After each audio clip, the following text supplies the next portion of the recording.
Definitely, it's a resounding yes, because definitely culture, religion, society, all of that has an impact on how people understand mental health, first of all, and then how they cope with mental health struggles, problems, day-to-day life issues as well, and then whether they seek help or not, or how they decide to do that. Also, I think culture plays a major role in that, because in Sri Lanka we are very, very rooted in cultural norms, in our values, beliefs that we hold, and that also changes geographically from area to area. Culture changes, the way people see mental health changes, the level of awareness changes, how the language they use to describe their psychological experiences changes, right? So it's a very diverse kind of thing. You can't just say that it's one particular culture that impacts how people seek help or not.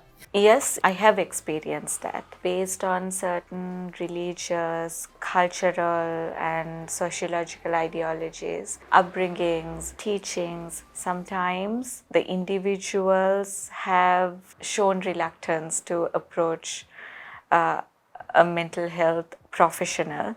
The things that can have an impact would be, for example, the cultural stigma. So, for example, let's say in that community, if it is seen as something, okay, mental health issue is a weakness, then people tend to not reach out for support. Or let's say it's something to be ashamed of, then sometimes again people may not reach out for professional support. Then again, another thing would be the understanding an individual has of the symptoms. Individual may not be aware, okay, this is what I am going through, to even reach out for support. And another thing is, sometimes they may be experiencing certain things, but they can be afraid, oh, what am I actually going through? It's depending on the understanding.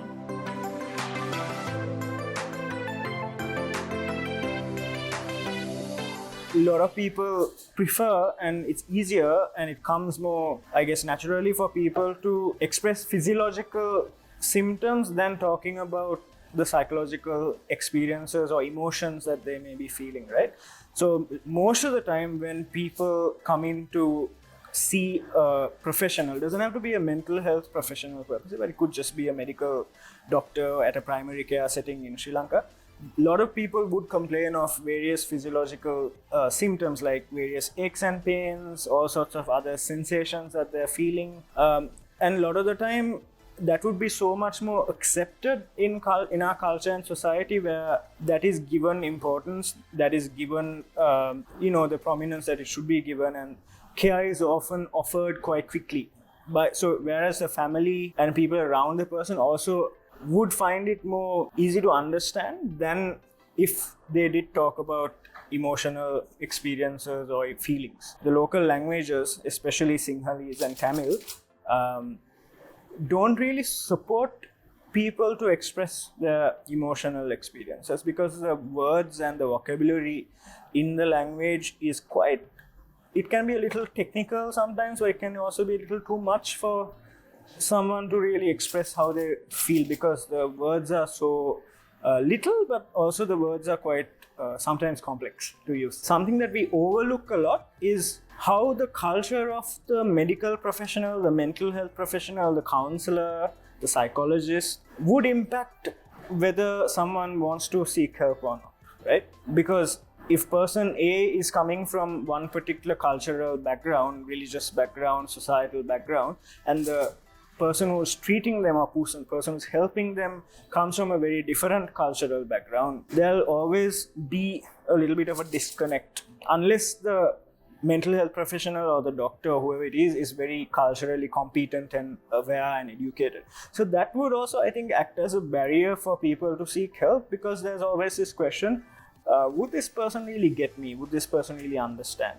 Because I come with all my belief systems, my values, my cultural norms, which has been passed down from generation to generation. So it's very intergenerational. It's just not something that person woke up and said, hey, this is my culture.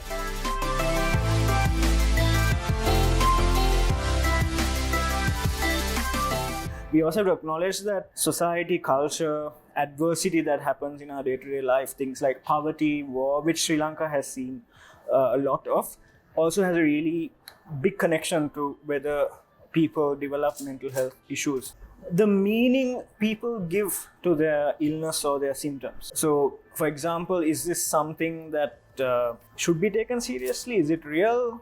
Or is it imagined? Or is it, what they say, it's all in the head type of thing?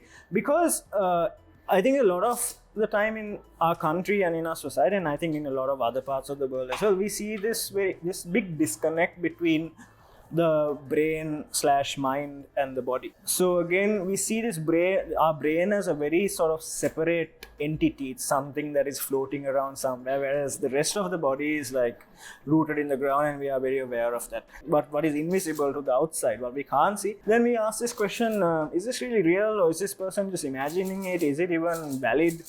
Or is this person just trying to sort of gain sympathy? Should I show sympathy, or should I just show empathy? So all these questions come about not just for the person who's going through something, but mainly for family members and other people around. If the leg is broken, will not ask the person to get up and go about their day, will be patient. Whereas if someone is going through something like depression, we say that we would not sometimes be so patient.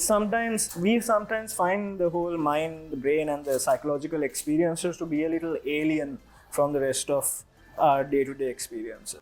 The support you receive from the community. You see, the support you receive from the community is directly related to the view the community has of mental health. It comes back to stigma also. So let's say it's something viewed as negative, then sometimes the individuals will not reach out for support, and they will reach out for the things that are accepted by that community. And sometimes certain individuals are also there who know, okay, I need mental health assistance. So they go without making sure nobody else in the community knows about it. So they go and reach out for support, but they have to go to great extents to make sure that the community doesn't get to know.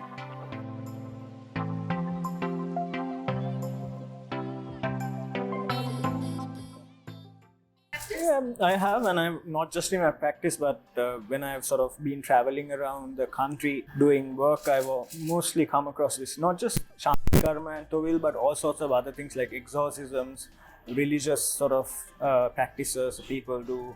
And sometimes it also tends to get a little, like we've seen in the recent past, a little violent or a little abusive towards the person who's being subject to that. But I also want to say that it has another side. Sometimes it can be really helpful for people. So we shouldn't completely negate the fact that traditional healing methods or these type of things that we're talking about now we should not negate it, but we should say that people can, and I think can benefit from things like Thovil and Shanti Karma, but while they're also educated and aware that they also may require professional, medical or psychological help, right?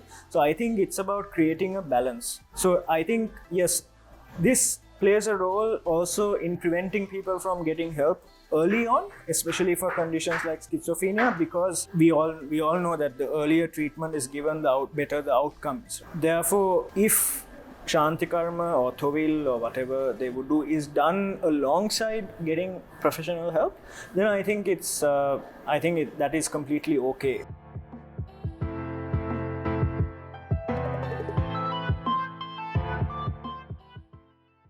Yeah, I think that's a really important question. See, I think if you look at it from another perspective, I think it's about awareness and education here for people, not just about the clergy or anything like that, but it's about people being aware that, okay, these practices have a good side to it, but they can also go very wrong, like we've seen recently. So it's about, I think, empowering people to use their voice, because in a lot of these places there's a huge power dynamic, there's a power inequality, right? Even in a medical setting there's a power inequality where, for example, the psychologist or the doctor or whoever can prescribe anything they want, and most people wouldn't ask them what this is for, right?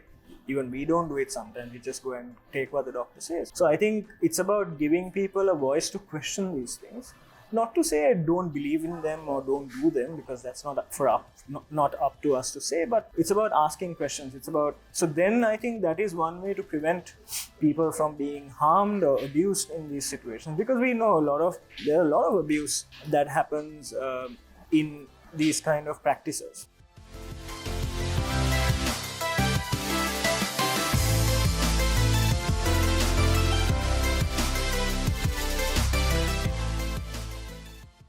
they do present themselves based on certain cultural upbringing or the belief systems they bring out.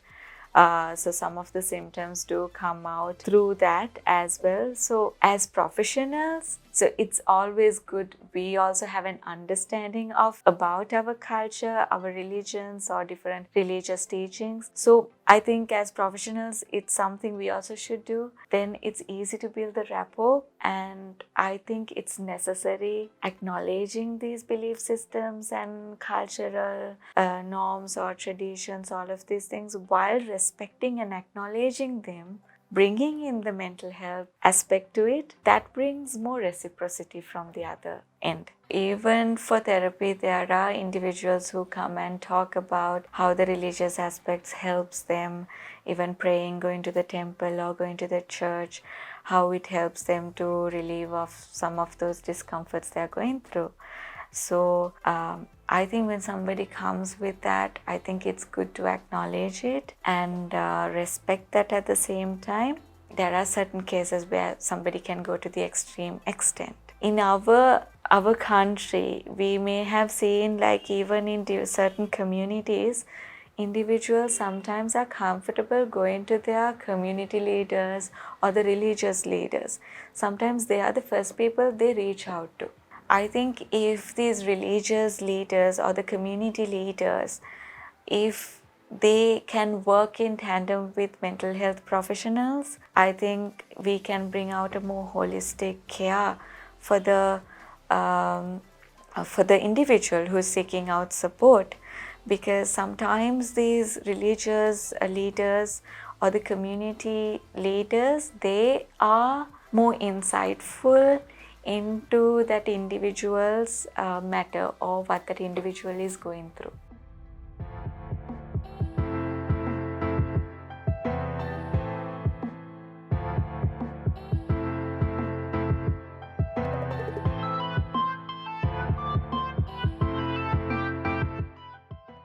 Somebody, how a professional provide support or guidance for an individual who comes to them, that is again depends on that professional and what kind of it can be subject, sometimes there can be subjective or certain ways they see things can come into therapy at the same time, but most of the time we have to be objective at the same time. But the thing is, there are certain things that are being normalized in certain communities and cultures. So sometimes why those professionals may bring those things could be because of that. So to help them survive in that particular community. But I think it again depends on professional to professional, how they provide guidance.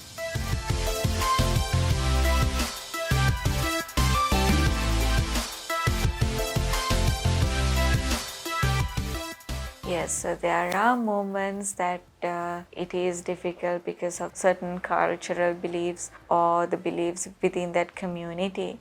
There are many religions, so there are different beliefs, there are different rituals. So it's always good to be sensitive towards those things as well. But yes, we do find it difficult. So in those moments, we also have to accept certain things. Okay, this is our limit.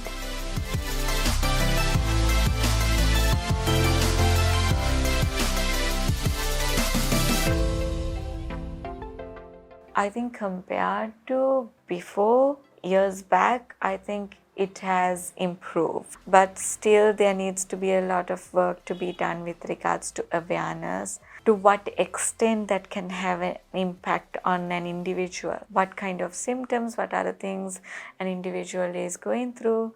Awareness with regards to that, yes. It's good if there is a lot more work done in that area at the same time. We have to take this conversation out there.